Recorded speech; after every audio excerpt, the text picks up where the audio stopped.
Hello বন্ধুরা, আজকে তোমাদের সাথে শেয়ার করছি কাতলা মাছ ফুলকপি আলু দিয়ে। আমি ফুলকপিটা একটু গরম জলে ভাপিয়ে নিয়েছি, মাছটাকে ভালো করে কেটে ধুয়ে নুন হলুদ মাখিয়ে দিয়েছি। কড়াইতে আমি তেল বসিয়ে দিয়েছি, আমি সাদা তেল দিয়েছি, তোমরা চাইলে সর্ষের তেল দিতে পারো। আমি 1 চামচে আদা পেঁয়াজ বাটা নিয়েছি, 1 চামচে হলুদ নিয়েছি, 1 চামচে জিরে গুঁড়ো নিয়েছি, 1 চামচে ধনে গুঁড়ো নিয়েছি। এবার আমি এটা ভিজিয়ে নেব। মাছটা তুলে নিয়েছি, এবার আমি আলু আর ফুলকপিটা ভেজে নেব।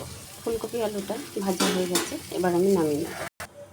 আমি তেল দিয়ে দিলাম, সর্ষের তেল দিয়েছি, দিয়ে জিরে 1/2 চামচে দিয়ে দিয়েছি। এবার টমেটো একটা দিয়ে দিলাম, এবার বেশ কিছুটা নুন দিয়ে দিলাম পরিমাণ মতন, যাতে টমেটোটা তাড়াতাড়ি গলে যায়। এবার মশলাটা দিয়ে দেবো, টমেটোটা সাথে গলে যাবে। এখানে গ্যাসের খুবই অসুবিধা, যার জন্য আমাদের এখন হিটারে রান্না করতে হচ্ছে। মশলাটা সুন্দর করে কষানো হয়ে গেছে, এবার ফুলকপি আলুটা দিয়ে দেবো। আমাদের এখানে গ্যাসের অসুবিধা, গ্যাস বুকিং নিচ্ছে না, তার জন্য আমাদের হিটার আর গ্যাস যেটুকু আছে সেইভাবে বুঝে করতে হচ্ছে।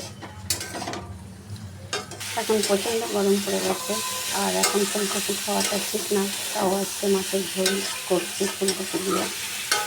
সুন্দর করে কষানো হয়ে গেছে, এবার আমি জল দিয়ে দেবো। কপি আর আলুটা সেদ্ধ হয়ে গেছে, এবার আমি মাছটা দিয়ে দিলাম। এবার দিয়ে কিছুটা গরম মশলা দিয়ে আমি নামিয়ে নেব।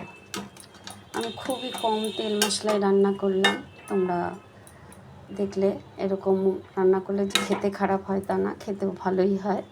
এবার আমি নামিয়ে নেব। আমি মাছটা ঢেলে নিলাম। তোমাদের কেমন লাগলো অবশ্যই কমেন্ট করো, আমার চ্যানেলটাকে সাবস্ক্রাইব করো, লাইক করো, শেয়ার করো। আজকে রাখছি, টাটা।